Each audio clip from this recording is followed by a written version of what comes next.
Hoje, 20 de janeiro, ou seja, 2 anos de Joe Biden na presidência dos Estados Unidos, no dia 20 de janeiro de 2021, ele chegou à presidência, chegou à Casa Branca, substituindo o Trump. Então, hoje, vários balanços estão sendo apresentados e há uma importância ainda maior do que especificamente o que representa o governo Biden para os Estados Unidos. É preciso que observemos o que significa o governo Biden para o mundo. Afinal de contas, ele preside a maior potência econômica e militar do mundo. Então, o que faz o governo dos Estados Unidos tem consequências inevitáveis, óbvias, no mundo inteiro. Eu me lembro até, claro que era uma brincadeira, né? Eu me lembro de um jornalista que dizia que a eleição presidencial lá é tão importante que o mundo inteiro deveria votar, né? É claro que era uma brincadeira provocativa, né? Mas para demonstrar a importância do cargo. E tem sido comum, eu não sei se vocês têm observado isso, se deparam com isso, mas tem sido comum que muita gente nos Estados Unidos, jornalistas independentes, escritores de renome, acadêmicos, líderes de organizações civis, escrevam, por exemplo, no Twitter, né? Que Joe Biden é o pior presidente que os Estados Unidos já tiveram. O pior presidente que os Estados Unidos já tiveram. E por que tanta gente diz isso? Muito claro, por responsabilidade do próprio Biden. Mas por várias circunstâncias. O fato é que Joe Biden piora o cenário em razão de diversas atitudes pessoais. E inclusive comportamento pessoal, fora da política. Comportamento com as pessoas, né? Há denúncias sérias a respeito de comportamentos inadequados. E, além disso, como vice-presidente, e ali há um salto na carreira de Biden, ele já não era um menino, já era um veterano, mas um senador sem muita relevância. Conseguia ocupar postos importantes no Senado, mas nada que tenha dito ou feito foi historicamente relevante. Nada, absolutamente nada. Quando ele é escolhido, porque essa é uma escolha, em tese, oficialmente é uma escolha do candidato que venceu as disputas internas do partido, e então ele tem o direito de dizer quem vai ser o candidato a vice. Claro que na prática isso significa muita conversa, muitas pressões, gente que ainda no período das prévias, das primárias, condiciona o voto a um compromisso de que alguém daquele grupo será escolhido para vice, o que aconteceu com a Kamala Harris, né? Não era a escolha pessoal do Biden, mas ele fez compromissos durante a campanha, quando disputava ali as primárias, que algumas candidaturas fossem retiradas e ele se comprometia a escolher alguém ligado aos neojacobinos ali do Partido Democrata e tal. Mas como vice-presidente, escolha do Obama, e o Obama também não escolheu por simpatia, por achar que aquele era o cara ideal para ele ter ali como vice-presidente, mas também por acordos políticos, não é? O Obama varreu a liderança partidária que apoiava Hillary Clinton. E ali estava Bill Clinton apoiando a candidatura da esposa, e ali estava toda a estrutura partidária apoiando Hillary Clinton. Então é claro que o Obama fez alguns acordos para ter mais votos nas primárias e conseguiu aquela vitória espetacular, né, em 2008, A vitória dentro do partido, porque ele enfrentou a direção partidária para ser o candidato. E depois escolheu o Biden.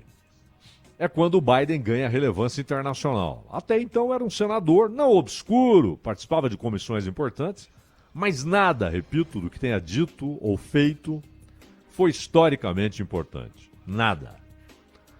O que Biden fez foi sempre apoiar a indústria militar, o complexo industrial militar e a influência do complexo industrial militar no governo dos Estados Unidos. Como senador, foi isso que fez Joe Biden por anos e anos e anos. Como vice-presidente, não aparecia muito, é normal, porém, ele usou o cargo e o fato de que o Obama deu a ele certa autonomia para lidar com algumas conversas internacionais, e isso nos Estados Unidos tem um papel à parte, né? Porque é uma potência imperial. E como potência imperial, as relações internacionais estão sempre no topo dos assuntos importantes. Estão sempre entre os assuntos mais importantes, entre as prioridades de qualquer governo nos Estados Unidos. Então, em 14, o senhor Joe Biden tem um papel importante, mas não significa que Obama de nada sabia. Certas coisas só aconteceram porque houve o aval do presidente. Muitas coisas acontecem à revelia da Casa Branca. Hoje, o poder que tem CIA e até o FBI, que é a Polícia Interna, a Polícia Federal dos Estados Unidos, eles ganharam uma autonomia e também a inteligência militar. E o Departamento de Estado é uma coisa à parte. E o Departamento de Defesa é uma coisa à parte, exatamente pela relevância das relações internacionais. E Joe Biden começa a se envolver com assuntos ucranianos. Inclusive arruma um emprego para o filho dele numa grande empresa ucraniana, o Hunter Biden. E quando a Ucrânia pede ajuda financeira, porque estava numa daquelas crises econômicas que atingiram o leste da Europa duramente na última década, o assunto chega ao Biden, que já tinha ali relações íntimas com o governo ucraniano. E ele então condiciona $1 bilhão de ajuda dos Estados Unidos à Ucrânia, dinheiro que não é dele, obviamente, é do contribuinte americano, e, portanto, não deveria passar por qualquer interesse pessoal de Joe Biden. Mas ele associa, ele condiciona a liberação desse dinheiro à exoneração do procurador-geral da Ucrânia. Por quê?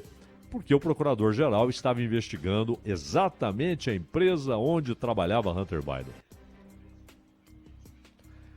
E, paralelamente a isso, há um envolvimento, aí sim, não teria acontecido sem a participação do Barack Obama, mas o Biden tem uma participação direta, inclusive no envio de Victoria Nuland para coordenar um golpe de Estado na Ucrânia. Os Estados Unidos fazem isso toda semana. Quem se interessa pelo assunto sabe o que está acontecendo no Paquistão. O governo do Paquistão foi derrubado claramente numa ação da inteligência americana porque estava ficando muito próximo da China. E não é proximidade ideológica. O Paquistão tem como principal baliza a questão religiosa, o Islã. Mas acordos comerciais, econômicos e militares, que inclusive incomodaram também a Índia. Resultado: assim como fizeram na República Dominicana, em El Salvador, na Nicarágua, no Irã, até na minúscula Granada, como fizeram no Brasil, como fizeram na Argentina, como fizeram no Iêmen, na Síria tentaram fazer, mas fizeram na Líbia. Não há limites.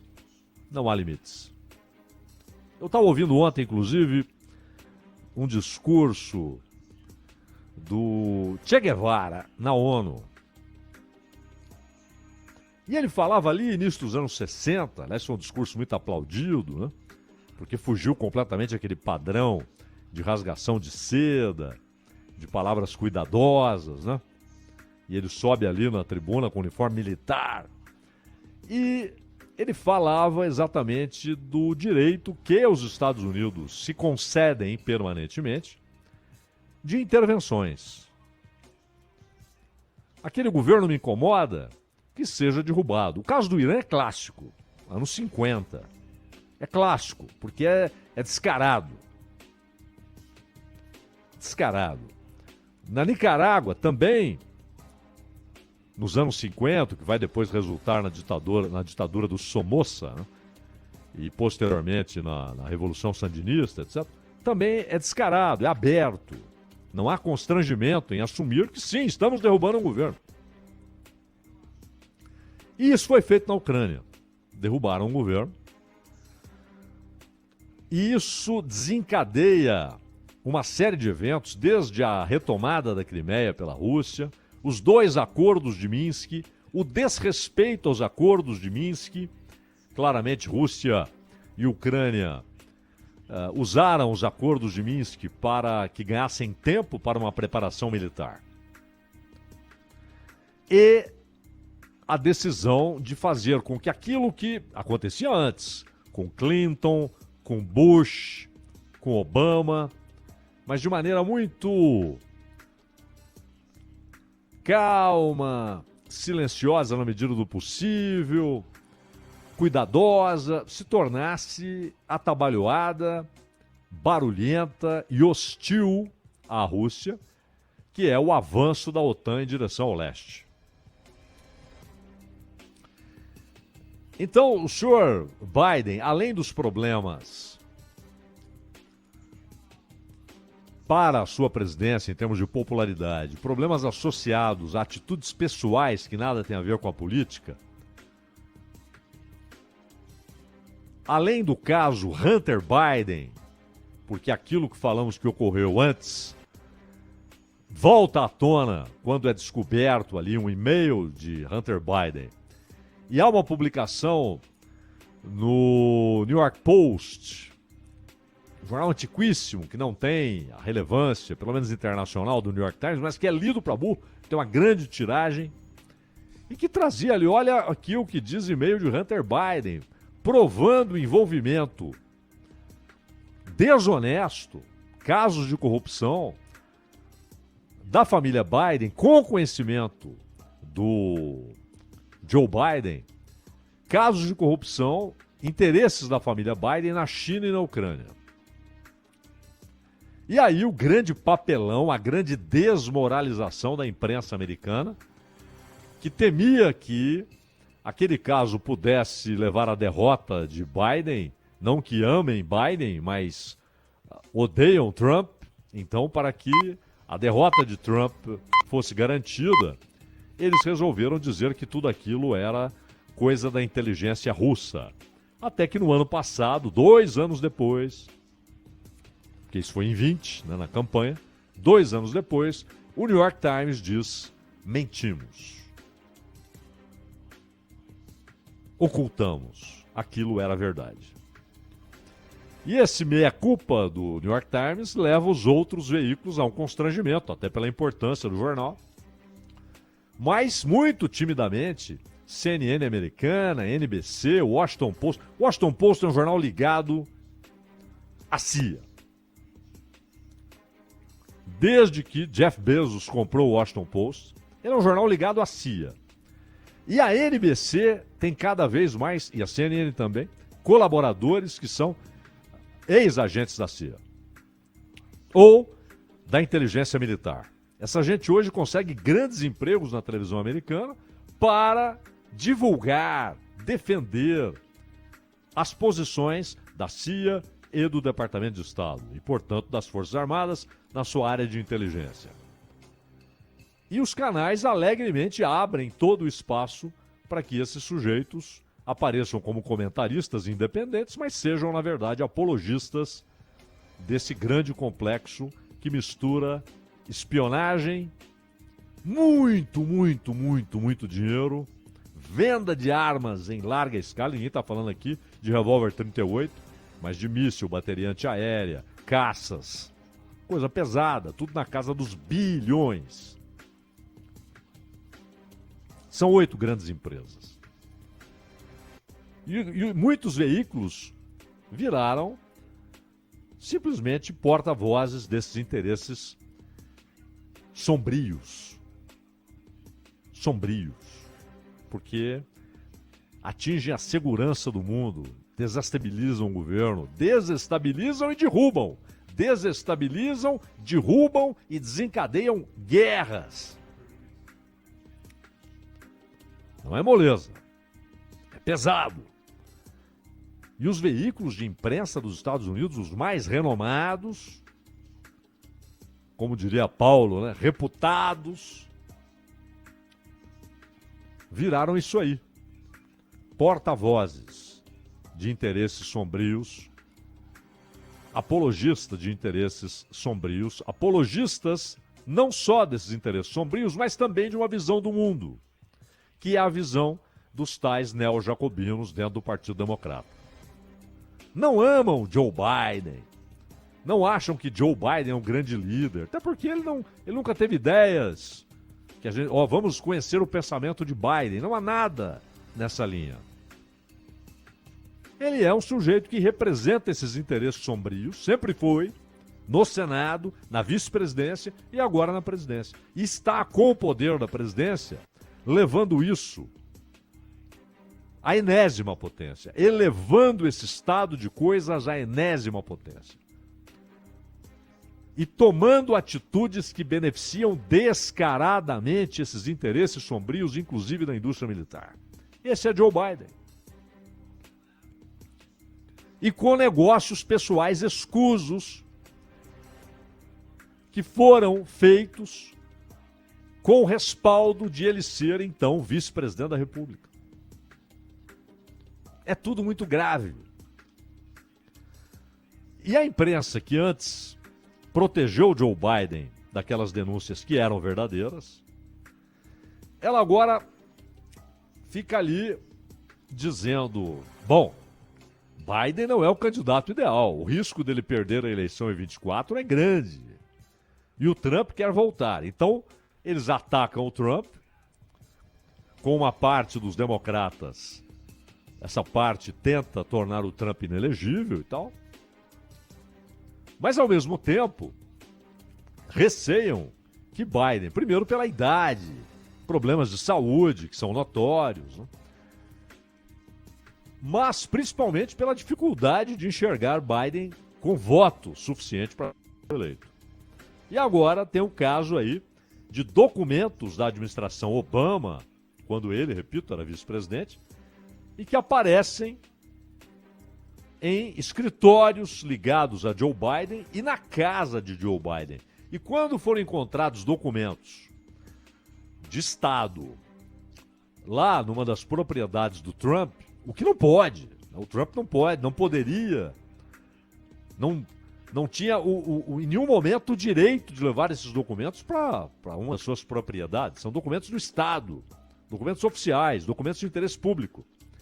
O Biden falou esse irresponsável e tal, e agora também Joe Biden é encontrado com documentos que deveriam estar nos arquivos nacionais e não na casa do Joe Biden. Ele tem dito que não, vocês vão ver que não é nada importante, meus advogados estão dizendo isso e aquilo. E é interessante essa peculiaridade dos Estados Unidos, porque o Departamento de Justiça, e lá o secretário de Justiça, ele é também o procurador-geral, é como se o Augusto Aras fosse ao mesmo tempo o ministro da Justiça, ou como se o Flávio Dino fosse ao mesmo tempo procurador-geral da República. Ele ocupa as duas funções. E eles são obrigados a fazerem uma investigação independente. E estavam fazendo. Só que estava tudo em silêncio. O Arquivo Nacional investigando, o Departamento de Justiça investigando, o FBI investigando, mas em silêncio. Até que a imprensa, por alguma razão, isso chega à imprensa, sempre chega, né? E veio à tona. Mas isso que agora provoca um grande barulho é grave. Mas é pouco, muito pouco, diante do que representa a figura de Joe Biden. Ele era o cara que poderia ganhar a eleição, ele viabilizou sua vitória nas primárias e aí todos resolveram apoiá-lo. Mas o que é vergonhoso é que os tais neojacobinos, que lá são chamados de esquadrão, né? O Squad, né? Que tem a Ocasio, que tem Hunter Biden, que tem o Bernie Sanders, que Hunter Biden, o Bernie Sanders. A gente está vendo a senhorita Ocasio e o senhor Bernie Sanders defendendo a política de Biden para a Ucrânia, defendendo essa liberação de verbas, a falta total de controle de onde essas armas vão parar. Porque há, inclusive, armas moderníssimas de uso individual. Isso cada vez mais é fabricado, né? Que é muito prático. Você tem um soldado usando isso desde os tempos lá dos Stingers, né? Que eram foram até repassados pela CIA e pelo Departamento de Estado para os Mujahedin que enfrentavam a União Soviética nas montanhas do Afeganistão. São muito eficientes e de uso pessoal. Hoje você tem até bomba tática, né? Bomba nuclear tática. Uma bombinha atômica. De uso individual. E parte desse material, isso veio à tona depois, estava sendo vendido por regimentos extremistas, inclusive nazistas, que atuam na Ucrânia, para crime organizado na Europa Ocidental. Não há controle. Não há controle. Então Biden é um incentivador da guerra. Ele não usou a condição de presidente da mais poderosa, do ponto de vista econômico e militar, nação do mundo, para dizer, parem, negociemos. Convida os dois para Camp David, como fez lá o Jimmy Carter. Fez com Anwar al-Sadat, com Menachem Begin. Até o próprio Bill Clinton repetiu esse gesto com Yasser Arafat e Isaac Rabin.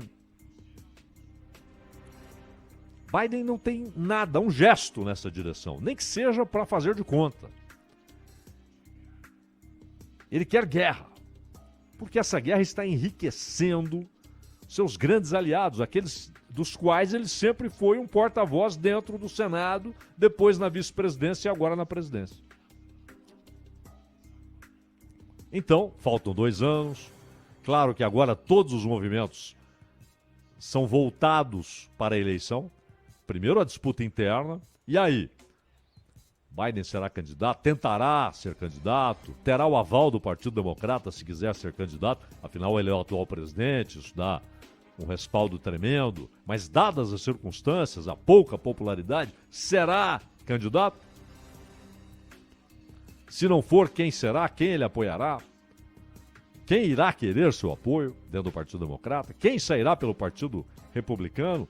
Afinal, há o DeSantis, né? Que desafia a ideia do Trump de ser um candidato natural. E o Ron DeSantis, governador da Flórida, diz não é um candidato natural. Isso é o partido que vai decidir. Na verdade, não o partido, mas aqueles que participam das primárias. Aliás, tem estado em que quem é democrata pode participar da primária republicana, e obviamente a recíproca é verdadeira, e há estados que não, só quem é registrado no partido, cada estado tem lá a sua legislação. Então, quem vai ser candidato, todos os movimentos agora, inclusive do governo, serão nessa direção. Mas, infelizmente, pela importância dos Estados Unidos no mundo e no momento de tantos desafios, né, é preciso, se não concordar, porque você pode fazer aí uma análise que vai até o final do século XVIII, né, desde o George Washington, avaliar um por um, mas convenhamos que é razoável essa afirmação de muitos jornalistas, acadêmicos e líderes, inclusive sindicais dos Estados Unidos, que dizem que Joe Biden é o pior presidente que os Estados Unidos já tiveram. Ronald.